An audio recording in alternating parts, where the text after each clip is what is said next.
Good morning, everybody. Welcome back to the Fourth World Book Club on 22 panels, where Sean Harklerode and Mark Pracht show up every month to teach me why Jack Kirby is awesome. Because while I am aware that Jack Kirby is awesome, um, the whole whys and wherefores I'm still working on. Other than he worked really fast. That I He know. is he is not just awesome. He is The king. the king of comics. And But you, uh, Johnny Carson had to bring him on air and apologize to him for making fun of him, saying that he was the king of comics. right, So, yeah. So what we're looking at this month is the second month of Jack's Fourth World books. Once he moved over to DC from Marvel. Um, it's in release order. It's Forever People #1, New Gods #1, Mr. Miracle #1, and Superman's Pal Jimmy Olsen #136. So,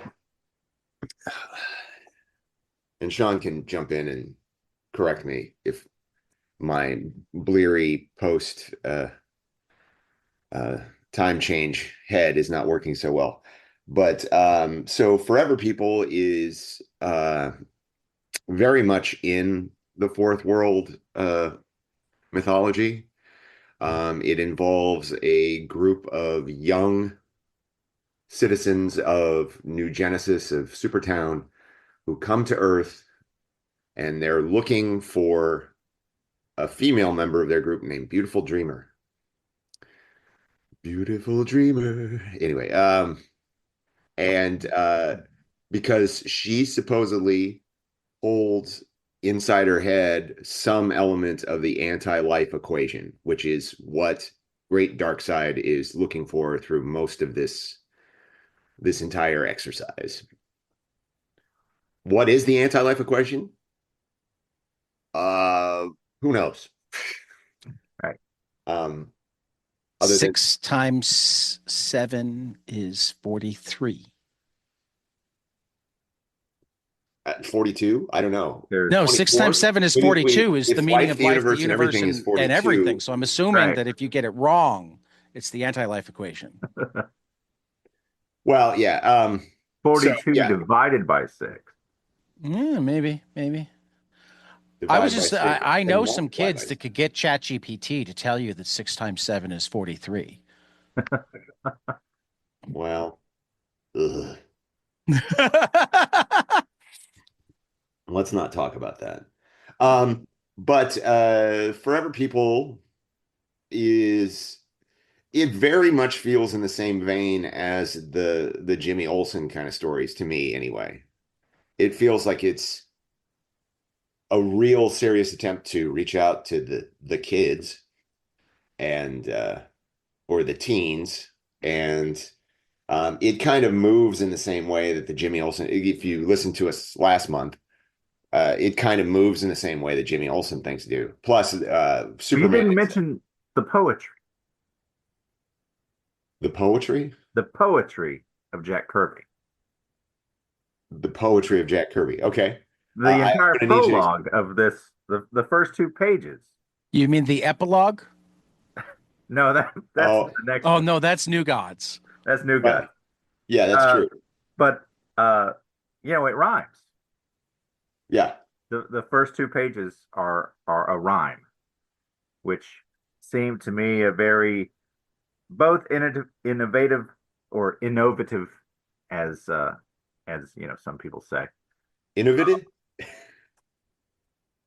Indubitably. It also seemed a very Stan-like thing, a very Marvel like thing to do here, which I really liked coming from Jack, right? Yeah. Um, but I just wanted to mention it because it was not something I had remembered from the last time I'd read these. Yeah, I didn't clock that. That is interesting. I mean,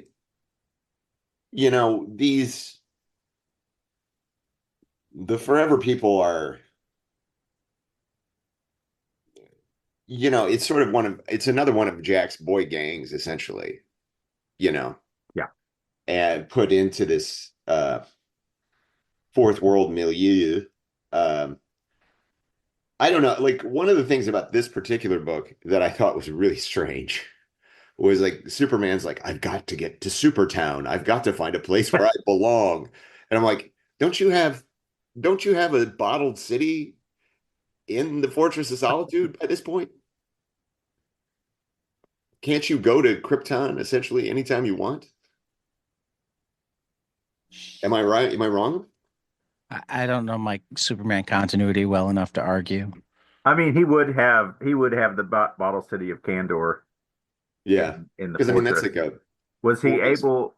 I don't know if he was able to go back and forth at will um, at that time, but And did he not feel like he belonged in Smallville or Metropolis? Because I mean, it's It not like he lived on.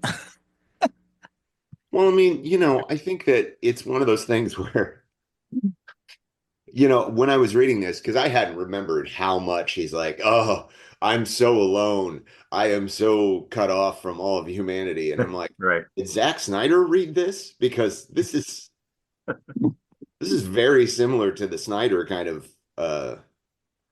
underpinnings. I mean, on one side, I guess I can get how you would expect that psychology from Superman, but I think it discounts John and Martha Kent. Well, it discounts a lot of things, Yeah. really. Well, yeah, It discounts Lois, it discounts Jimmy, it discounts. I mean, but I I mean think the level that he was grounded from the beginning, I think is why it's always seemed weird to me to have that take on Superman. yeah, it does seem weird. And it obviously, I think um if I was to make a guess, I would think that it was Jack trying to figure out a way to put Superman into the book, Yeah. right? Right. And you know, I'm not like we've had this conversation, Tad and I, like continuity and like canon is not this huge thing for me. Um uh but I one of the things that also came to me while I was reading it was like, well, John D.F. Black, when he was the story editor on Star Trek, the original Star Trek, he would talk about in interviews, he's like, we never talked about that is out of character for Captain Kirk. It was like Captain Kirk would do whatever we needed him to do to get us a story. And I think that especially when you're doing a serialized form of storytelling, that's kind of the way you have to go with it. Right. But it's also a little weird. Yeah, I mean, I think when you're doing a serial story, it's really convenient to have a character that you can do that with. But I Sure. think James T. Kirk is a very different character from Superman in that he's built to have. It's never out of character because it is never out of character. He's built to be, um, Well, he's built to grapple with moral quandaries and right, really grapple with them. right, Superman sort of has moral quandaries, and he's always going to be like, yes, this is what we're going to do. right. Superman has way more moral absolutes than I think Kirk does. Right. But I mean, he does wind up not going, right? Yeah. Yeah, I he mean, does. so it's the last temptation of Superman here. Oh no, they're coming after us now, Sean. Um, Well, I mean, like he's also like, it was the wrong time to go. Perhaps someday I'll try again, but the time is not now, not yet. And it's like, that is a fantastic panel, and it I know is. I have shared that on Facebook with the panel with the caption of my thoughts on online dating. Right. Um, Perhaps we should have a perhaps sidebar about someday that I'll right try now. again, but the time is not now, not yet. But like to the primary thing that kind of happens with the Forever People is that through the power of the mother box, which the mother box is a huge thing in the Fourth World mythology. The Forever People, at least the boys, are able to combine themselves into a character called the Infinity Man, who it's almost suggested here is more powerful than Superman. So is this where Voltron came from? Jack Kirby created everything. Oh, okay. Um, but like I think that when I said that I really like two of these books, this is like I've always been kind of lukewarm on the Forever People. I don't think that it was ever as well thought out as the other two. And it's so ancillary to the main thrust of the narrative of the Fourth World. I mean, and Jimmy Olsen kind of has that problem as well. They both kind of just sort of float out there and they're sort of about it and they sort of touch on it, but they're not really about it, right? I I don't don't know. know. Dark Side and his, gang just seems incongruous to me still. Going back that he's working with Inner Gang. I mean, I know Inner Gang has the weapons, from off world, but still, I want to take over this planet. I'm going to get the gangsters. right. And when they're flying in the helicopter and talking to Darkseid on the visual walkie-talkie, it just reminds me of Thanos and his helicopter in Spidey Super Stories. Um, which I don't know, Tad, you've seen those images. I think so. Yeah. It's just an incredibly incongruous little bit of business that's in one of those Spidey Super Stories Yeah. books, and it's funny as hell. Yeah, no, I think that it, I don't know. It also seems like, and I don't know, maybe I'm too harsh. I also love that, the mother box in this book doesn't look anything like the mother box in any other book. Well, this was the prototype. I guess. He was Uh, still working on it. but yeah, I mean, and I don't know. It's always like I don't know. I'm being a bit dismissive, but I do think this book is it didn't it didn't like this wasn't a book that grabbed me and made me go, look, well, I can't wait to read the next however, I think it's 11 issues of Forever People. But uh but that's I, me. I I, feel like I brought up that I had a couple of nitty gritty things that both stood out to me, and then I couldn't stop seeing them after they stood out to me. And nitpicking a comic book fan. What? yeah, I know, crazy. Um, but the first was actually in Forever People. Uh, uh, Jack is in love with the wrestler slash linebacker Crouch. He Okay. uses it everywhere, which makes sense for the thing, but I feel like Superman stands up straighter than that most of the time. I feel like most people stand up. Nobody gets ready to fight in Jack Kirby's world without falling into that stance. I Well, There are okay. sometimes whole groups running in that stance. I I'm think going to that defend is Jack a little bit here. Go ahead, Sean. uh, I, I I think Jack would probably say that the figures look more interesting. Yeah. Like there's action in that photo, Yes. not just standing Right. straight. It's not, realistic maybe, No. but there's something happening. Well, and I think the main, the real main point is that they're like Jack Kirby had no interest whatsoever in realistic artwork. He was interested, like you can tell that by his anatomy, you can tell that by the way he positions figures. it is all about just dynamic picture image. And I tend to agree with Sean. Like it is the crouching, preparing for battle thing is more dynamic than just standing, you know? Well, but see, this feels preparing for battle to me, but it's not crouched. There's a difference between crouched and on your toes. You know, um, I was just showing a panel from later, which is from behind, so he's got the cape to give the motion.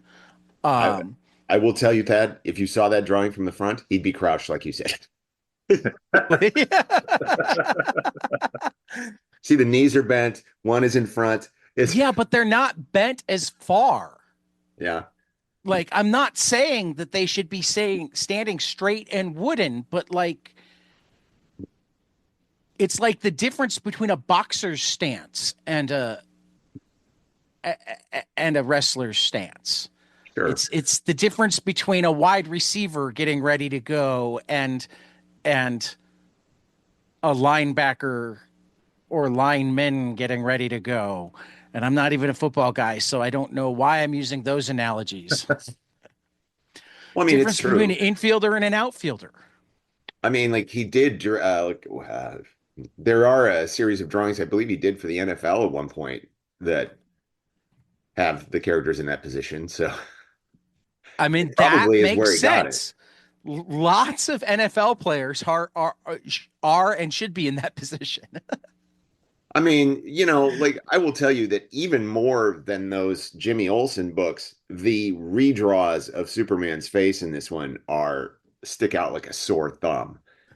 And I think that probably has to do with this is much more inside a Kirby world and not Kirby interpreting Right. uh, Jimmy Olsen. Yeah. And also, there's no Jimmy, so you know. Although there was a part of me at one point that wondered if that kid that they meet at the very beginning wasn't supposed to be Jimmy. Well, Jimmy does show up. He's in here briefly. Yeah, because it's his friend Yeah, who that's his sees them come friend. through the boom tube.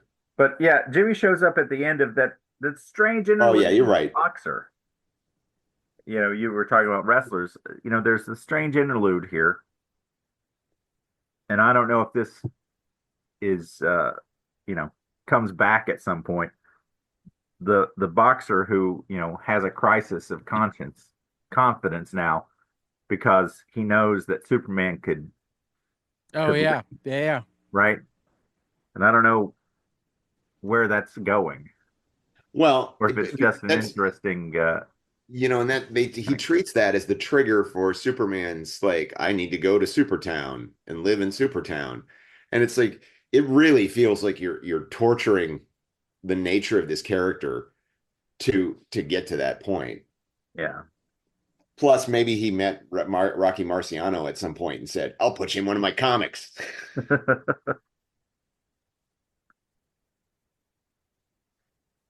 I I mean, do like a lot of the art though. Oh no, the art is there's a I love the design of Big Bear. That's probably the most interesting characters of design in the book. Um, But there's a lot of good Kirby Crackle. yeah, it's Taru. definitely dynamic. Um, I Well, sometimes think that he draws Superman too much like Thing. Um, when I feel like it should have more of Johnny Storm or even Reed Richards to it. yeah, I can see Um, that. and I think that's why that pose winds up standing out to me so much. That Right, pose makes perfect sense with Thing and Hulk, right. and not so much with Superman. Yeah. Well, page Oh, 12 has a perfect Wayne Boring Superman, right? That thick Yeah. George Reeves-ish, Yeah. you know. Yeah. That's a that's Yeah. a Like that 50s whole Superman Superman right there. figure seems to be redrawn, if you want my opinion. Yeah. Yeah, it doesn't look very Kirby at all. Yeah. I mean, and that is like of all the things we can talk about, like that is one of the things that is truly annoying about all this is that they worked really hard to bring him over and then they immediately were like, "Oh, no, you don't draw like we want you to." And it's like, "Well, why did you want him then?" You know, other than you wanted to take something away from Stan, you know. Because just like it says on the cover, Kirby is here. I'm sure. Yeah. Kirby. Who's Kirby? Kirby's I'm here. young. I'm young Sean Harklerode. What's Yeah, I Kirby? mean, I Isn't wonder that how that many video people game? were actually expecting the robot. That's Herbie. Yeah, whatever. Herbie. Oh, wasn't there a Kirby robot toy in the Might have 70s? been. Now, I will tell That you, was I after. now that I keep looking at this first page, and now that you've pointed out that it rhymes, that's really interesting. And I mean, like, this is an incredible page anyway. Like, there's no figures in it, but it's just Right. pure Kirby cosmic power, you know. And you know, Vince Coletta didn't wreck it too much with his inking. It's pretty solid. You love Vince Coletta so much. Just admit Well, it. look, I mean, I think we were talking about this last time. Excuse me. You know, Vince could do a great job, and Vince would also take any job you put in front of him. And if it's like we need 28 pages in 2 days, he would do 28 pages in 2 days, and he would do it by erasing half the stuff on the page. Right. And like I understand that. There is also, you know, the famous story that when Vince was getting these pages from DC to ink, he was taking them into the Marvel offices where everybody was laughing at them. So, um, That would be a reason to rip into Vince. yeah, I mean, That's not and cool. like that is a rumor, that is a story, might be true, might be not, you know. Well, and that makes me wonder about my next nitpick that we're a few books away from getting to. Well, let's Because it we want feels to. like it's something that an inker could have done on the sly. Well, do you want to move on to New Gods? Are we done talking about Forever People? The epilogue. The epilogue. The epilogue at the beginning and the prologue at the end. My favorite thing. I mean, look, and to everyone out there, in my play, I sort of make fun of this. I totally understand what he's trying to do here, but it just throws you into it. And when I was first reading this book, I was like, what the hell is he talking about? The epilogue. You know, I was like, does Jack know what an epilogue is? Right. Uh, excuse me. And actually, Oh, this is that the is a cool section that first could have, page. Yes. yeah, it's amazing. I Like like the dragon. the whole, you know, essentially, you know, the rumor is, of course, that this is essentially what he imagined for Ragnarok in Thor that Okay. was going to jumpstart this series at Marvel. Oh, I can see that. And, I even see the guy that should be Thor, right, a hammer and not quite wings because you don't want to get sued. right. But also, he's fighting a guy that looks like he's got a round shield. So, you know, Hmm. Yeah. I mean, like, and it is, there is a lot of weird dialogue snafus in this book that I think are really strange, yeah. but I do love this book. I, I, I, This is definitely the coolest looking of the four. yeah. I mean, this is the one that he clearly was his labor of love, right? Yeah. And the designs are all much more interesting. I love his shout out to Mobius, with the chair. Um, I did not remember that they let the cat out of the bag as far as the big secret, like here in the first issue, you know, with Right. with Orion being Darkseid's son. Uh, and I was like, wow, I did not remember that. And then I thought about Hitchcock and how he would say that suspense was when the audience knows there's a bomb under the table and other people, the people at the table don't, right? So there is I think he's clearly trying to build the suspense of when is Orion going to find out, right? Because Orion clearly doesn't know. Right. Um, yeah, it is just truly beautiful. Yeah. I love I feel like I feel like these environments of New Genesis and Supertown and Apocalypse are more well thought out than the environments in the other books. I think that I think that Well, and it helps that he doesn't have to interact with the regular DC universe. just Right. to prove that Jack can do it, here I am looking at page 16 where Orion's about to go to battle with Calabac. And Calabac, who is the right shape, is kind of in that crouch, but he's got a club, so not entirely. Right. Orion very much is not. He's wide stance, but he's much more upright. Jack can make you, he even says he's ready for battle, and he looks ready for battle. It's an exciting panel, and it's not the wrestler's crouch. I'm just assuming that I'm Jack just was a going to wrestler say, at some point. Tad, you're going to have a real fun time reading all of these books. I um, mean, Although, overall, I'm certain I will because I'm certain that, particularly because of the way we're pacing them, I will get to the point where it doesn't bother me. right. But the but this read through, like as soon as I saw it in that first one, and then I kept seeing it and kept seeing it and kept seeing it, and I'm like, Jack, pick a different pose.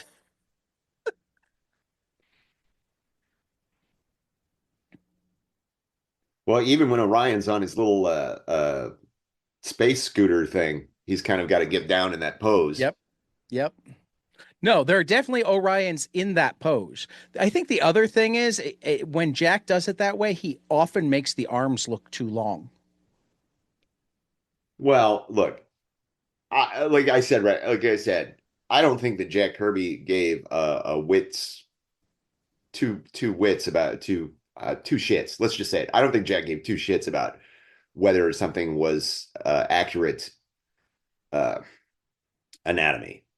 Right. I mean, it just didn't. It was all about energy.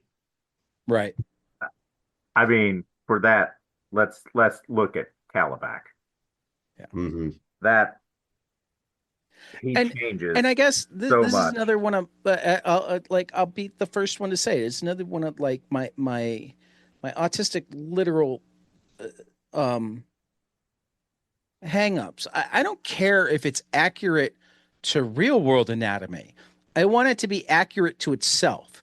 If his arms look one length when he's standing up and a different length when he's crouched, it bothers me.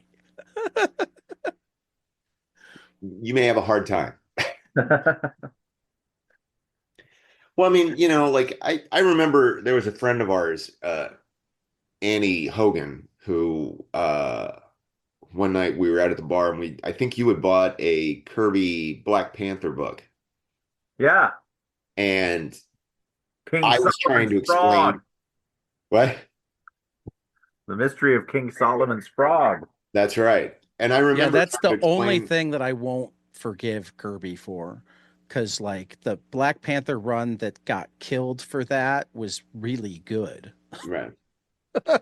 Well, I mean, like all his return. Well, like, we're kind of jumping the gun here, but his return Right. to Marvel in the '70s was so fraught with all sorts of stuff, and he was Right. like, "I don't want to interact with any of the, like, I'm not going to cross over with anybody. I don't want these Right. characters to be part of anything else. And I think that it really hurt his reputation with a lot of people because like those Captain America books he did in the mid to late 70s are kind of fantastic, but they're also sort of nuts, you know. Right. The Mad Bomb.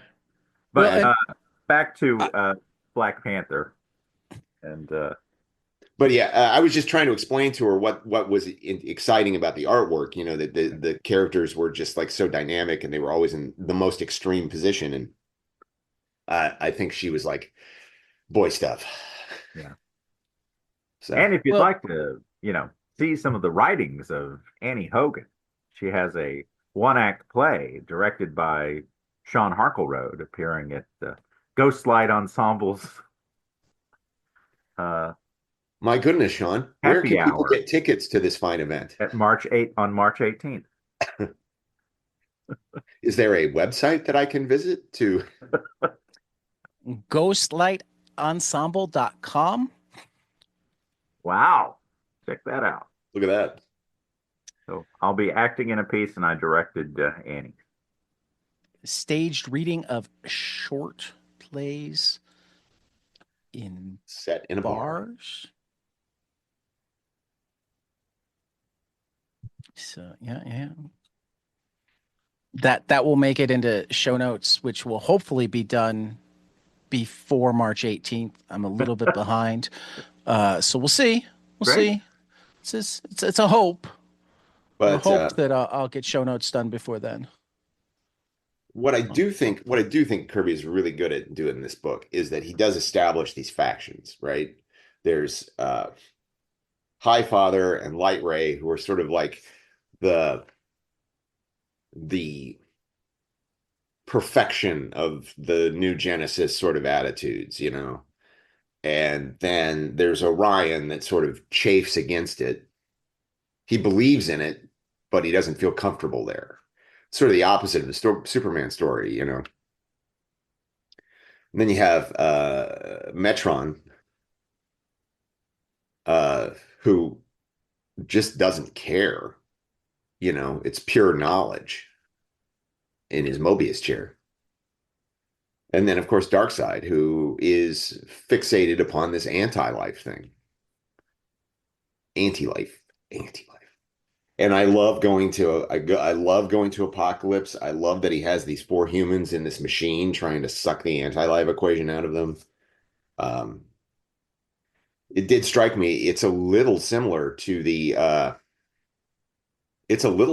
Hitchhiker's Guide to the Galaxy, you know, where somebody, Earth was there to solve the question of life, the universe, and the everything, you know, Right. and so somebody I mean, knows. I may have just dropped that reference. I mean, But I mean, it is similar. Like there's this idea that there's somebody on Earth who knows what this thing is, that yep. understands how to do it, understands what it is and how to make it real, and to do whatever it is, you know. It seems that, like, it talks about subjugation. It talks about, I mean, the name anti-life could suggest sort of a Thanos kind of thing, but Right. um,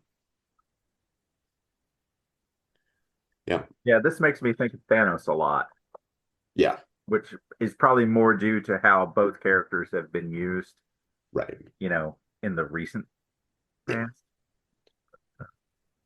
Well, I and I think, certainly think that we've talked about this before. I do think that other creators have taken these characters and done more interesting things with them. Um, but this is the wellspring from which it all came. I kind of love Calabac, but I just really love this book. I think it's great. There's some really, really, really bad dialogue, but and his Jack's use of bizarre, let's see, I think it's in this. I know he does it in Mr. Miracle. Bizarre use of quotation marks. He said, like I think it's in Mr. Miracle, he says watching TV, and TV is in quotes. Like TV isn't a real thing. I don't know. I mean, it's not, is it? Depends. I Oh, okay. I feel like this is the book where this all comes together. Right. I mean, and it's obvious, from page one, right? Right. I mean, we start, again, this Asgardian level crackle everywhere. Right. Yeah, this to me really feels like where everything we've read up until this point, I can kind of see how it comes together. Right. And Calabac, his physiognomy uh just changes so much. Where's that picture where his head the bottom of page 19? I know he's foreshortened, but his head is so huge there I know. compared to the rest of his body. But it works, Yeah. I mean, I'm not having Tad level, problems with it. Well, see, I mean, this is weird. I don't actually have too much trouble with the way he treats Calabac. Calabac feels more consistent to me in this than Orion does. I do like the humans that are just, we don't know how they got there. Yeah. They're just here. And they're like, what's going on? What's happening? Right. I mean, the bottom of page 21, that Calabac head totally fits on the body of the Calabac running on page 19. Sure. Right. I actually, one of my favorite panels is on page 16 where Calabac is trying to get through the energy gate. And it's just his face with a bunch of Yeah. coming through the Kirby crackle. Yep. But he kind of looks like the Supreme Intelligence. He does. There is things in the Orion design that I do find interesting. I love the idea that on his helmet, we have this like eclipsed sun on his forehead, you know? And I think that, Maybe some foreshadowing. well, I mean, there's just a lot of things that we'll learn about Orion that suggests. He believes in the joy of New Genesis and Supertown, but there is this warrior spirit that is his that sort of keeps him from that. We'll also find out, spoilers, but there's some interesting revelations about his appearance that come, and I mean, Mark, this book's been out for I know, longer than I've but been alive, so you don't actually need to worry about spoiling. but Ted, I want you to find it out on your own. Okay. You Okay. can be Fair. like, Fair. well, that doesn't All right. match what he drew before. No, You guys are uh, never going to let me forget that. no, it's okay. I'm just, Well, and I mean, it's something I noticed when we were going through all of the Marvels. Um, I find Kirby to be inconsistent. It's not, I don't think, that he absolutely doesn't care. It's that he doesn't always care. I also think he can't remember a lot of the time. Right. You can tell which books he was just pounding through, getting the pages out, never looking at them again, and which ones he crafted. I mean, I also think that when you go through these books, you can see um, where he's rushing. And I think anytime he does a double page spread or a ton of splash pages, he's trying to get through it as fast as possible. Right. And I this mean, one, it has like he limits the panels because he wants those panels to pop, but he's not stopping everything for like a 2-page spread. No. I would say, I mean, to But that he end, does do a pretty strict 6-panel grid. And I want to I be don't, clear. I think that is a feature, not a bug. right? No, I overall agree with you. I just Kirby, and this is why this club appealed to me to begin with, is that Kirby has always been somebody that fascinated me because there's no denying that he's fast. There's no denying that he has a wealth of creativity. Um, but there are some people who hold him up as like the superhero artist, and I don't like to just like dismiss it out of hand because he does so much great work, but to there's been so much great work inspired by him. So I guess if you're like one that views Chuck Berry as the rock and roll star, which is a defensible argument, in that case, Kirby's the superhero artist. Um, Well, I mean, I think that a lot of these things that you were talking about the crouching and things like that, I think that Jack's insistence on making each panel super dynamic, that was picked up and used by other artists who maybe were more consistent or more trained in things like anatomy. Certainly, like right. Neil Adams has said that he was influenced by Jack. Steve Rude is absolutely influenced by Jack. Well, Um, you know, he's not around, but I wonder how much Wally Wood's 22 panels is kind of a response to, yes, we need that dynamism, but we want more than three different ways to get that dynamism. Let's think of some others to have in our back pocket. well, I mean, I could Well, say the same thing about Will Eisner, you know. Oh, I'm not, that wasn't, that wasn't actually supposed to be a slam. Yeah. Um, No, no, I, I I know mean, that. I would just say, you talk about Will Eisner. Look at that last page. You know, that gives me a little Eisner vibe. oh Yeah. yeah. And I love the last page of this issue. yeah, I mean, we're talking about when Jack may have taken shortcuts, when et cetera.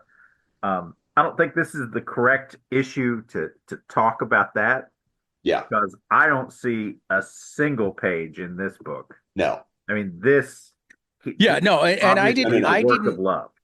I didn't No, no. mean to I didn't mean to make it sound like I was strictly saying that he was taking shortcuts as much as I think it's right that he wanted a certain dynamism in each panel, Right. but he was also working at a certain pace. And I don't think, like, the more time I spend with Kirby, the more I think that unlike Eisner, unlike Wood, I don't think he took the time to like formalize his creative toolbox. So it's what's coming out of his head rather than like actually knowing, okay, these are the things that I'm good at. If I don't know how to do something here, this is a way that I can still keep it dynamic. This is a way to, I think he was going completely from instinct, and his instincts are amazing. So Yeah. so that's not meant as a dig, just a different way of working. Right. No, it's sort of like when I talk about him, like, and I think that issue of Forever People and the Jimmy Olsen issues that we've looked at are full of much more Oh, uh, absolutely. moments when he's just like, okay, if I do a double splash page here, I can draw it in half the time and I get 2 pages out of it. And that's just being a businessman. Mm-hmm. And I don't I don't begrudge him that. we also get some amazing double page spreads. Yes, we do. But I think you can see when he is more dialed into what he's trying to do with the book that he doesn't fall back onto those things as often. Right. Um, I mean, I guess one of the reasons that that it pops into my head is like among creators that know where the name 22 panels comes from, there's like a split between ones that are like, oh, that's awesome, and ones that are like, oh, 22 panels that are always boring. And I'm sitting there going, I know your work and I love your work, but A, you use those 22 panels a lot, whether you realize it or not. And B, an argument could be made that you don't use all 22 of them and you don't do enough other stuff. It wasn't about being interesting. It was about like this is at its heart a storytelling medium. Sure. Everybody falls back on things that they know and things that they do well when they're just trying to move a story along, right? That's natural no matter what medium you're in. So the wider you can make that toolbox for those panels where you just need to move the story along, the more overall dynamic it's going to be. Yeah, I mean, I agree with that. Uh, I mean, I would say that then it wouldn't be Kirby, you know. No, I get it. And again, I I'm mean, not. like, it's funny because you talk about storytelling. I think there was an interview with Eddie Van Halen at one time that I thought was really interesting in that he was like, I don't care about the lyrics. I don't care what the singer does. The singer is irrelevant to me. I'm crafting the song, the music. And I tend to think that Kirby thought the same way. That makes I sense to me. think that even when Kirby was allowed to write the dialogue, it wasn't as important to him as the art. I'm certain. Yeah. I didn't Anyway. wind up highlighting portions, but there were a couple of places that I actually caught. I'm like, this feels like Stan dialogue explaining what's happening in the picture, except that it's not except that what's happening in the picture is not what's being explained. Yeah. Well, I mean, famously, the I feel, I anger, I fight. Right. Okay. Well, I mean, if you anger, you feel, and it Right. seems But I meant like more specifically them saying that they're going to do this, and it's like, sure. but that's not what he's doing. Right. Well, I mean, and like right at the top, the splash page right at the beginning.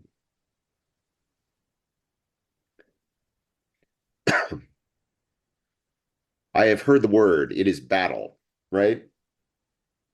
Which sort of makes you assume that he's going into battle. Right. And but really he's just making his way to Supertown. Right. I'm expecting like a big fight scene to start it off, and Yeah. I always come back to the opening of Seven Samurai, right? Why are the bandits, why are the horses racing? Because it's yeah, more interesting to look at. yeah, Yeah. absolutely. Yeah. And yeah, I actually, again, I can't emphasize enough that this isn't supposed to be harsh criticism No. as much as like I notice these things, and for the most part, it works for me anyway, even though they niggle in the back of my head. So part of what I'm trying to figure out is like why. I mean, I know why I care and can't let go of it. I'm autistic. It has nothing to do with Kirby. Why do I not actually care in terms of how good I think Kirby is? That's what I'm exploring. You Well, I mean, know, I think why that doesn't it wind up ruining it for me where it might with a lesser overall talent? I think that there are 100 comic book artists who you see their work and you kind of go, who is that? Yeah. Oh, it's that guy. Okay. Like once you tell me who it is, then I know who it is. Especially working in like superhero books, right? And I'm not trying to slam anybody or anything like that, but I mean, it's like when you find an artist who is like a Keith Geffen or a Kirby or Steve Rude or somebody who is so stylistically interesting and has a stylistic thing that isn't just about putting the stuff on the page, right? I love Jim Aparo, right? Love Jim Aparo, but he is very much just sort of like, we're putting this on the page, right? It's stylistic, it's interesting, but there's no his anatomy, uh his anatomy, his structure, his technical skills are so good that it kind of it doesn't you do, like I don't immediately there's I will sometimes see a Jim Aparo page and I'll be like, okay, wait a minute, is this I don't know, Graham Nolan or somebody, it's like um it is what I'm saying making any sense? Mm-hmm. Yeah. No, Uh he has a style. yeah, I mean there's stylists that work. Jim yeah. I mean, what's going through my head, and also goes through my head often as I'm reading Kirby, is that like I can think of two artists that I think draw less different faces than Kirby does, right? And they're also both artists that I adore. Right. Because it's Steve Dillon and and Sean Phillips. Right. You know, they don't have a lot of different faces that they draw. They're good at a fair range of, well, Phillips is good at a lot of emotion in those different faces. Dylan, so. Do you ever find yourself thinking this face that they draw 100 times over looks an awful lot like their own? That's definitely true of Phillips. In Yeah. fact, his son called him out on it on my show. when I said something, I didn't even mention the faces thing. And Jacob's like, "Well, I draw people that aren't myself." Nice. Well, I mean, but it makes sense. I mean, when you're learning how to draw, you're going to be looking in a mirror, Right. I'm to looking at this the last splash page with the dark side, and I'm seeing Jack now. right. Jack is dark side. Oh, now it all makes sense. No, Jack would probably be I, offended by that. I don't I know. thought he He's wanted gonna to be the find his docs, hero. dude. All right. Should we go on to the next thing? Yeah, let's talk some To Mr. one of my Miracle. favorite comic books ever, This Yeah. issue or this series. this issue. Okay. And I think it's just because I had it and read it and looked at it so many times. I liked this issue a lot, though it had the single most troublesome pair of panels to me. I'm going to pull them up on screen. This is from page 16 at the bottom. I have no critical abilities while discussing this issue. Tell me if you can tell me what's wrong with the bottom left panel.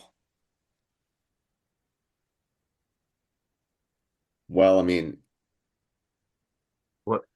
it's steel hand isn't steel. That's right. Steel Hand is putting a white glove on over the very flesh-like hand that will be steel in a second and was steel on previous pages. Who colored these? Well, and what's with the glove? This is why I said I could see this being an inker playing a joke. So I think he had maybe flesh-covered colored gloves because he has flesh hands in the panel above. Well, Side. except that the hand that's supposed to be steel, yes, it's flesh, but it's like you only see a teeny tiny portion of it. So that I can just say is a colorist mistake. Sure.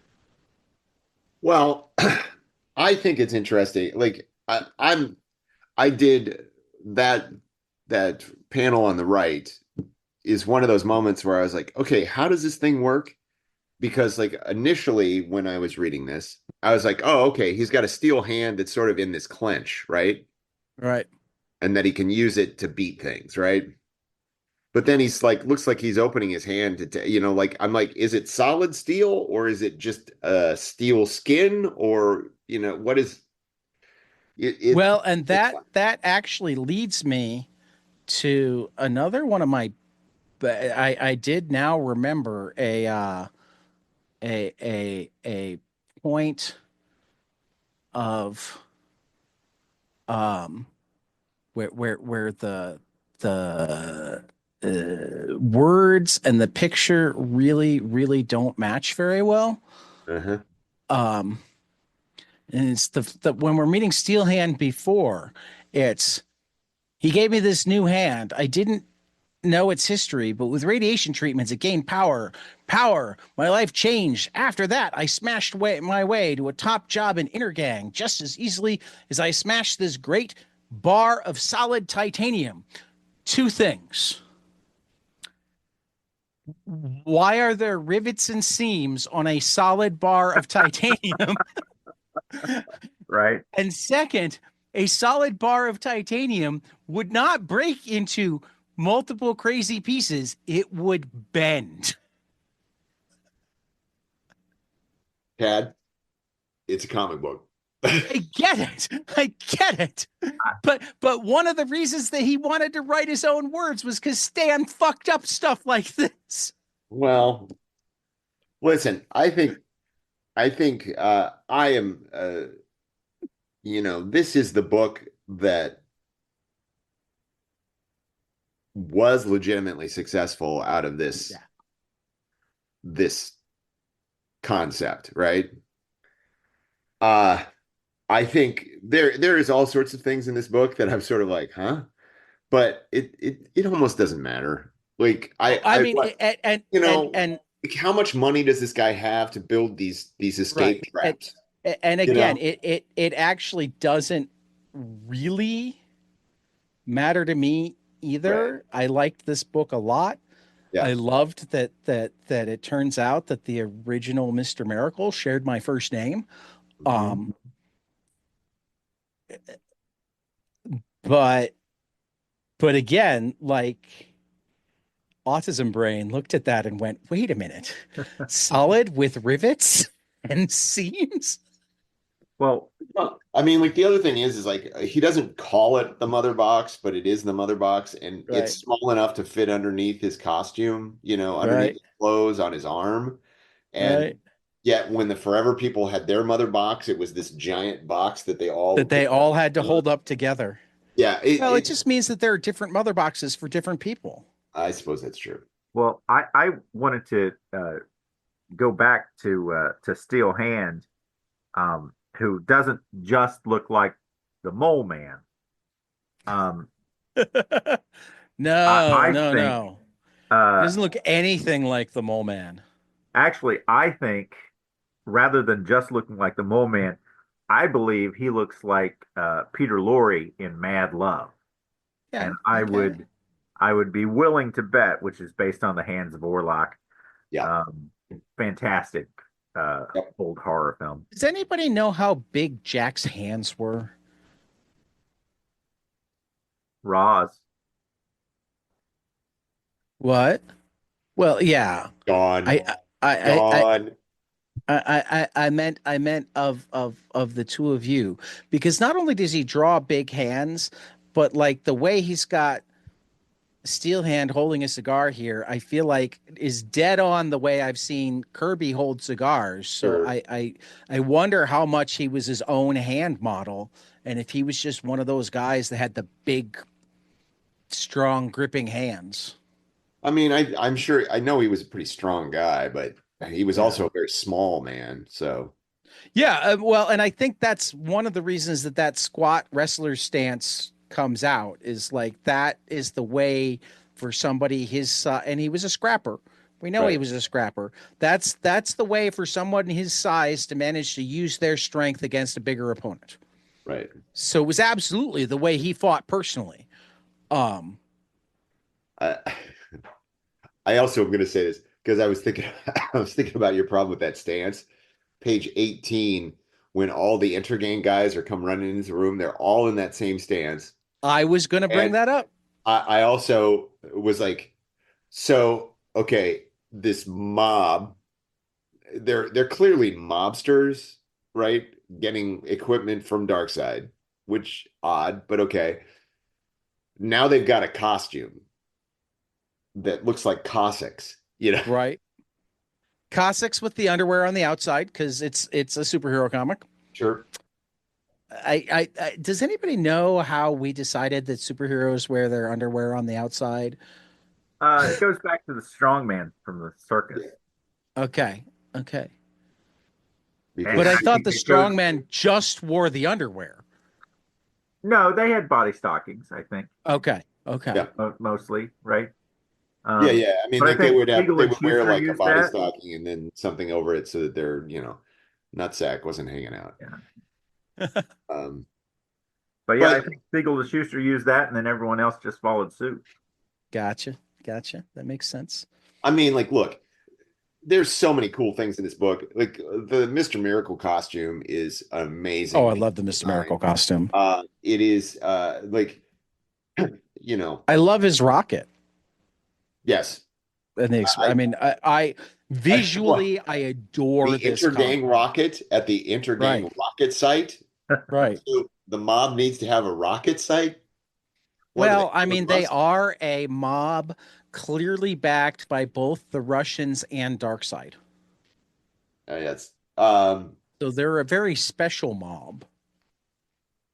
This I isn't mean, just your Italian mob. although there's the one guy that looks very much like the Italian mob. Well, because he saw which side of the which side the bread was buttered on, and he like traded up. He wasn't interested in those suits. He was like, Right. look, I'm in, but I'm not wearing that thing." Hey, Yeah. I didn't sign up to join Timu AIM.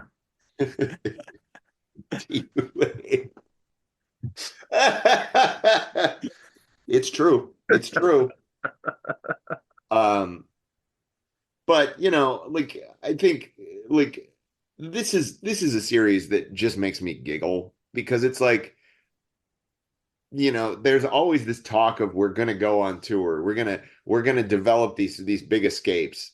Right. And they're always like way, way, way over designed. And I'm like, okay, you haven't actually gone out and made any money yet, but somehow you can afford a giant steel ball and a ramp. And I mean, and as you Um, get into it, it gets even more ridiculous. But, and then, uh, that's we should why probably he also talk owes about money to the Intergang. and the Steranko factor, because apparently this Mhm. character was inspired by Jim Steranko, Yeah. and God bless Steranko and his self mythologizing. Um, he probably loved this. So Sure. it's kind of amazing. It actually has always amazed me that Steranko hasn't done a Mr. Miracle series at some point or another, He would seem to be the guy to do it. But I mean, you're not wrong. Duranko should just do an illustrated autobiography memoir. It's true. Oh, thank you for sending me the Outland stuff, Tad. Oh, absolutely. I haven't opened it up yet, but it's fun. I'm glad to have I it. haven't opened it up yet either, but I figure we're only a year or two away from it in our heavy metal book club. So High noon if I and outer don't get to it space. before then, I'll get to it then. I saw the Um, movie. First R-rated movie I ever saw. Outland? Outland. Yeah, do you know about this? That Steranko adapted that movie in heavy metal? No, Yeah. very cool. Yeah, I think it was his last like regular work. Huh. I I couldn't understand how, Sean Connery was firing a rifle on Jupiter. Shotgun. But Shotgun, yeah. hey man, Um, it's I high noon mean, and outer space. once you have decided that that Sean Connery can stand on Jupiter, is it Well, I get really that that pretty- much further?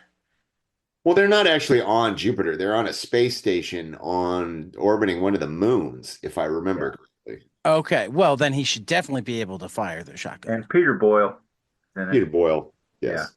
always great. Anyway. I mean, because Jupiter has moons that might be habitable, but Jupiter itself is a gas giant. Yeah. It'd be difficult to stand on. I think I saw that movie at a drive-in. Oh, wow. What I was the first picture? I remember seeing I think that was it. I remember seeing the TV ads for it, and they had like that moment when the guy starts to inflate when he cuts a hole in his spacesuit, and it freaked me the hell out. I was just like, I don't want to see that.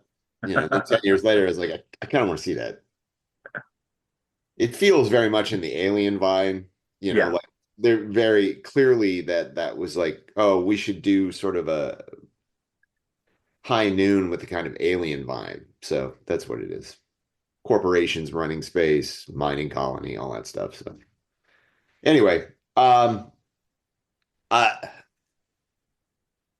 getting back to Kirby and the Fourth World, I like New Gods and Mr. Miracle are the two winners this month, Yeah, man. They're just totally. the best. It's just like I love Oberon, I love Thaddeus, I love Scott Free. I do think it's interesting how he almost immediately lets us know the secret for Orion, but we're not going to even touch what the hell's going on with Scott. Right. And or how he got there, or what his connection is. Like, quite seriously, you could read this book and not know that it's part of this fourth world. Like, it doesn't go into it at all, other than the intergang thing. Right. Because I don't think they talk to Darkseid or anything. Does Mr. Miracle then wind up in the other books, or? Well, okay. 50-year-old spoiler. Basically, we find out that there was a exchange of children. Of Orion for Mr. Miracle. Right. That So I knew. Orion is the son of Darkseid, and Mr. Miracle, Scott Free, is the son of Highfather. And they Right. send them to the other planet to Right. keep the peace. How that works, I don't really know, but okay. Right. I mean, I know uh, that from the Tom King series. right. Um, And then but you just said that like it's not dealt with in the Mr. Miracle series at all. So well, not in this No, issue. no, not in this issue. Oh, okay, okay. Like, you could read this I thought issue you and meant not you have could any read the idea that whole it connected to series the- without. Right. No. I I mean, misunderstood. yeah, no, it like he like we do start getting bits, when Big Barda shows up, that really starts tying things in, Speaking of Big and that's Barda, really when the show that to it- me that's when the book really takes off, is when it- Big Barda shows up. if you're not reading Birds of Prey, Big Barda and Batgirl Cassandra Cain are like the dynamic duo you never knew you needed. Well, if I never knew I needed it, then I don't know. I get it, but like if you read it, you'll get hooked. Kelly Thompson has been writing them very well together.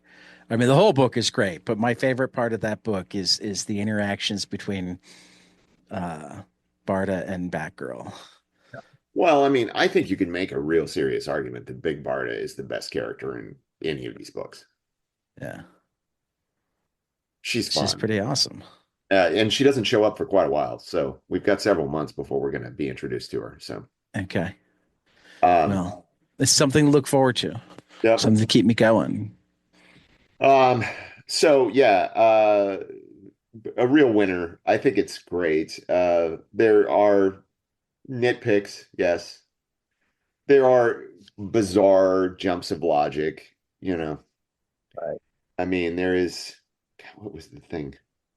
But this came out in the 70s, very early 70s, and so I'm not so sure in 1971, escape artists, but later in the 70s when I was reading this as a kid, we were all about Evel Knievel. Sure. And so I just love this book. Um, Working on the different contraptions. Okay, Right. so let me see if I've got the chronology right. Jack Kirby created Jim Steranko, who was the influence on Evil Knievel, according to Kirby and Steranko. No, No. Jim Steranko was no, I'm not going to delve into this, but like I will say, like I find Jack's random quotation marks really charming and also befuddling. My favorite is on page 21, third panel. Now, Mr. Miracle, you've just about had it. Had it's in quotes. I don't know how you got free of that missile, but I'm like, why is had it in quotes? Well, because it's a euphemism. Okay. Yeah, yeah. Because Now, because now that's what I'm had it saying could here. The mean next time had there are quotes, I don't know what. had a corned beef sandwich, but in this case, had it means almost had death. Right. Yeah. Yes, and I made a joke about it in the show. Yes, I mean, like, but it is one of those things that charms me about Jack, and It also is. just befuddles me because I'm like, what? What is that? Why is that there?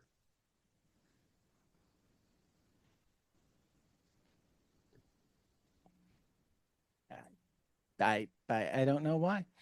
I mean, why don't they put quote he doesn't put quotation around marks around hypersound intensifiers. That feels more in need of quotation marks and maybe a copyright symbol. Yeah. Well, I mean, on page 7, lower cross section. Shut up. Get off that closed circuit TV. TV's in Right. quotes. It's like, okay, Well, because it's closed circuit. it's okay. Not really a television because it's closed circuit. It's a monitor. Page 5. But We'll see who cools down. Who? The second who is in quotes. trouble with an old has been It's just weird. It's and just a dwarf.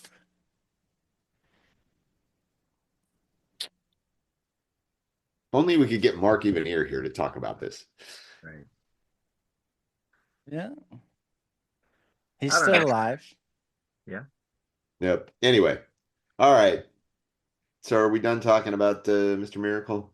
Yeah. I mean, the thing that struck me on this rereading is I pieced out the kind of updating of the Hands of Orlok uh, Yeah. origin story for Steel Hand. So, So Superman's pal, Jimmy Olsen, number 136. Where Jimmy becomes the Hulk, or the Hulk is cloned from Jimmy, something like that. I tell you, there are Okay. so many bioethical issues in this comic book. Disturbing to me. A nice Neil It Adams really cover. actually disturbed me on this reading. Yeah. Well, yeah, and no one seems to be particularly. Yeah, okay. Yeah, who cares? Oh yeah, they're cloning everybody. Yeah, we've cloned an entire army of tiny scrappers who Yep. what and everybody's like, "Oh, wow." Yeah. Cool. But yeah, Well, it's only a natural curse. And Flip-a-Dip is back in his uniform yep. here on the splash. Uh, Cloned the Golden Guardian. yeah. So was the Golden Guardian a Simon and Kirby? Who created the Golden Kirby? It was a Simon and Kirby. He was actually in the Newsboy Legion book. Oh, okay. He was sort of there. They would get in trouble, and the Golden Guardian would show up and Ah, save them. So yeah, I think it was either Simon Kirby or it was a Kirby. yeah. I can't remember which. I mostly know the Golden Guardian from the Triangle period. Right. And I didn't actually catch this until right now. Like, um, first of all, when they're hosing down the Hulk Jimmy with with Good nitrogen. um liquid nitrogen, it has a lot in common with some unauthorized Calvin stickers I see on pickup trucks. Sure. But second, we go from Hulk to on the next page, Silver Surfer. Right.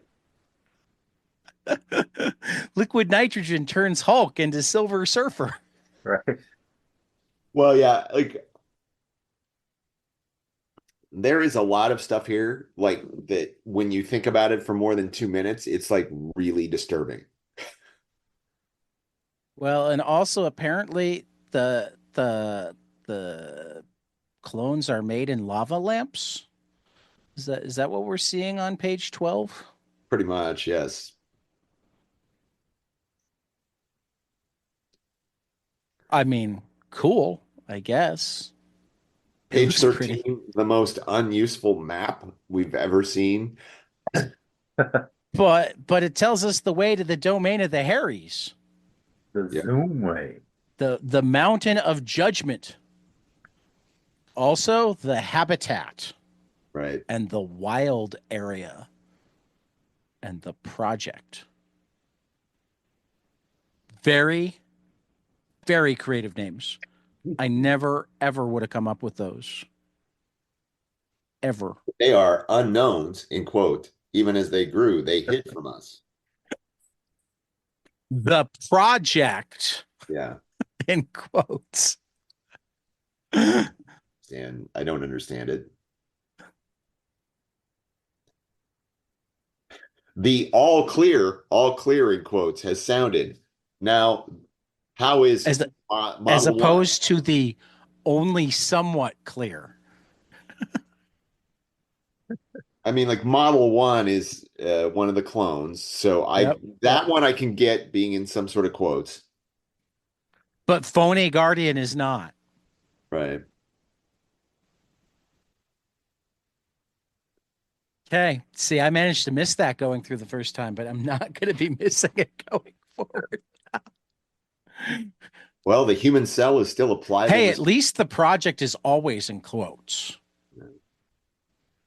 experiments have produced the step ups quotes. Harry. Yeah. Well, isn't there a graph that tells us about the wait a minute. Okay. Normal step ups and aliens. The DNA molecule Yeah. is only half in quotes. Right. It never ends. Do you Which mean this project that's can actually over grow non-humans in quotes? that's over a Kirby collage. Yeah. Right? DNA, nucleus. But yeah, then we've got our graphic for normal step ups and aliens.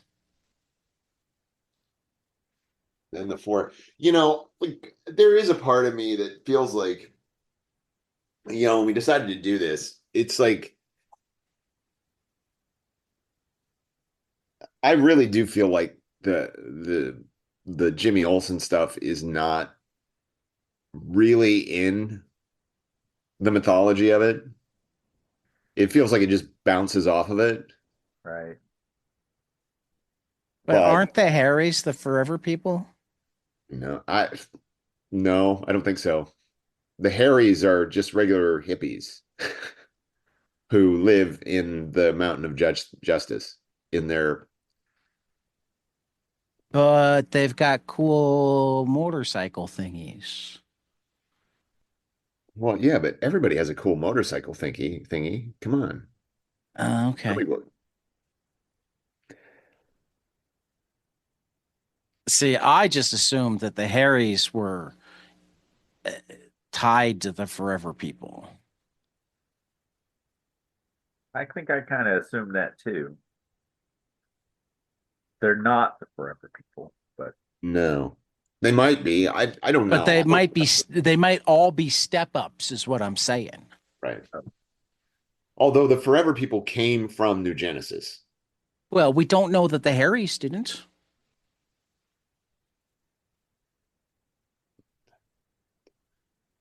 I mean, they had that crazy ship. Okay. Ma-na, na. We're the Harrys. Na.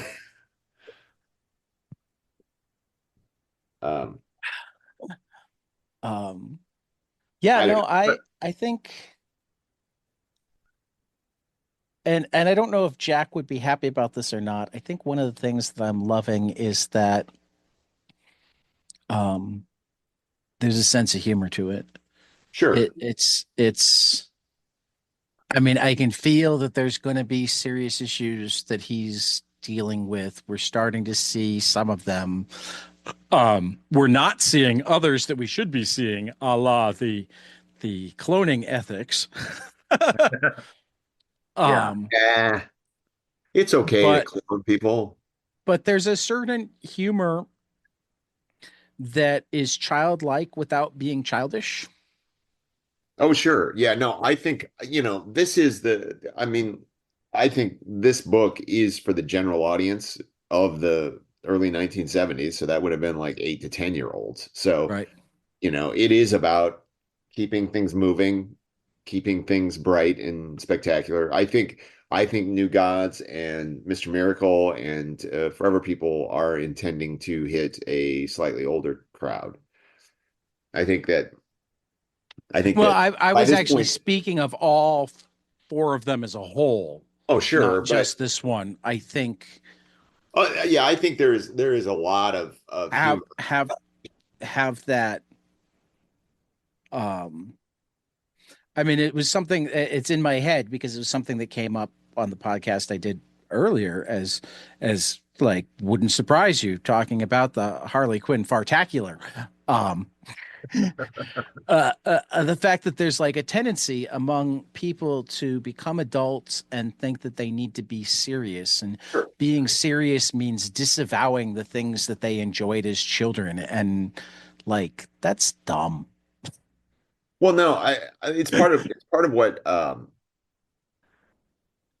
don't want to open this one book, but I mean it's part of what's really kind of annoying to me about Star Wars fandom at this point. It's like this shit is goofy, you know? Right. Just It's have fun. goofy, and you might as well just enjoy it as the goofy thing that it is, rather than Yes, trying desperately to make it into something, I'm with you on that. world And changing. the other thing that I'll say about literally any fandom is like not liking one corner of it really shouldn't have to ruin the rest of it for Yeah. you. Right. Just don't like that corner of it. No, and it's like, and the thing about it is like I think also that fandom, uh, it starts to lead you into this path of saying that everything has to be to my liking, Right. right? And it's like it doesn't.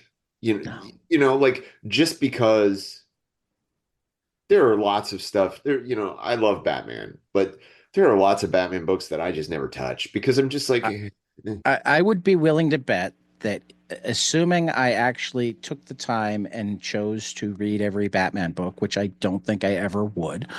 Could Um, anyone? I mean, Douglas Wolk managed to read every Marvel book, so I'm certain that it could be done. Um, I would wind up thinking that only 20 or 30% of them were good, and maybe only 10% of them were ones that I wanted to read or read again or recommend. sure. Um, because I mean, as soon as you have that level of stuff, I mean, even stuff that like, I mean, I have this conversation with my son sometimes about music, about comics, and whatever. He'll love something, and I'll listen to it and I'll like it, but it will touch me in the same way that something that's already in my repertoire touches me. Mhm. So it's like I have no problem with this being your favorite, Right. but if I'm in the mood for this type of story, I'm going to go here. because Right. that's my favorite. You know. Well, it's just like, the idea that you can opt out on things. Like, look,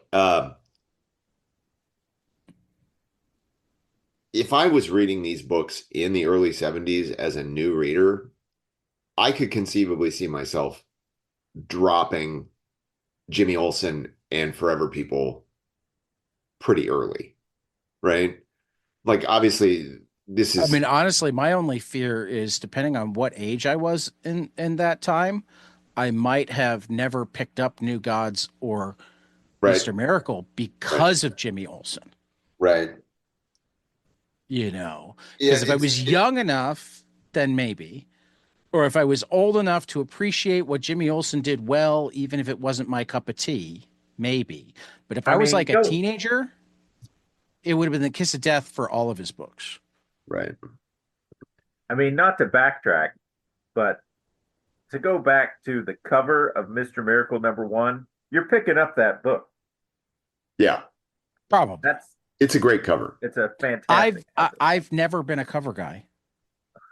I'm like the weirdest comic book collector ever that I very rarely pick up a book strictly for its cover, except my very first comic. And that's because all of the heroes are on the cover of Secret Wars #1. And then it had less to do with the art on the cover and more to do with the number of heroes. I was debating Wait, between the Spider-Man and Marvel team up and the Superman and Batman World's Finest, but those each had two heroes. And the Secret Wars had what, 12, 13? sure. I Well, was yeah, four. it's, It was you simple know, math. we talk about the apocryphal golf game between Leibowitz and um Martin Goodman. You know, why sell kids once? Why would kids buy a book with one superhero when you can give them five? Right. It's like there's something there. I mean, then that's a kid logic thing, Hmm. but it's perfectly fine. And it's, and you set those things and you think, oh, this is going to be something that I will love forever because it's always going to be there. And it's something that when I picked it up, I remembered how exciting that was. I Right. mean, look, I think it's Ironically, really as I've gotten interesting. older, I've more decided it's really hard to write a good team book. Sure. I'm way less likely to like a team book than Well, and there's a reason why the team books, they always have like one or two characters who have their own book, and then they have a bunch of characters who don't, right. because then you don't have to play that game of keeping up with what's going on in their book. But I do think it's really interesting that of all of these books, the Jimmy Olsen does not have a Kirby cover. And That's true. I think that that's probably because of this is what people expect from DC. They expect Neil Adams, And I do think, I mean, I mentioned this last time, and it's probably something I'm going to revisit a lot, is like, I do think that I am one of those people that believes that these things could not have sold as well. Like, there's a lot of people who have a revisionist history where they want to say that these sold really well and that DC just wanted to cancel them. And I tend to believe that if they were selling really well, DC would have kept publishing it, right? Yeah. Um, uh, I do think that there is a real interesting thing about saying, here's Kirby. He's leaving Marvel, where he's ensconced as the artist, right? And he's going over to DC, where we've got Neil Adams and Denny O'Neil doing, Hard Traveling Heroes and all of these things that are much more hyper realistic artwork and much more uh, ripped from the headlines sort of storylines and dialogue, right? So this must have seemed a little weird because they do feel like golden age books. They feel like anything can happen at any Yeah. moment, and that there's if you allow yourself to just jump into that, it's fun and it's exciting, right? But if you're used to having stuff be really, really rigorously planned out or rigorously structured, you're probably going to have a problem with these books.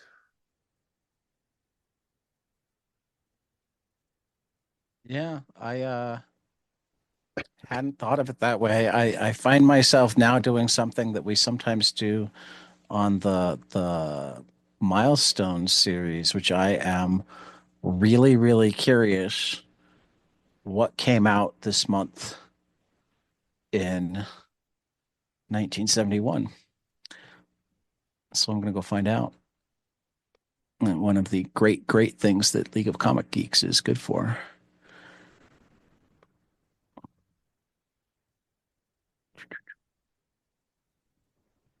But it's just like, if you Yeah, look at it, if you look at a standard Neil Adams book of this period, man, that artwork is miles away from this. And that was yeah, what was really successful. And he was the hot artist at that time. And I tend to believe that might be some of it. Well, I will say that this is not Adam's best cover. No. Jimmy Olsen 136. Right. Jim Olsen 135 is a classic. Yeah. Or 134. Right. An absolute classic. all right. The first All right. Kirby did 133. So you had Brave and the Bold with Batman and Sergeant Rock. Oh, Bob Haney. Yep, Bob Haney and Nick Cardy. The Bob Haney verse, where anything could happen. And Right. continuity did not matter. Flash was Mike Friedrich and Irv Novick. I don't know them. Okay. As well. Irv Novick's art. The Justice League of America was a Mike Friedrich and Dick Dillon.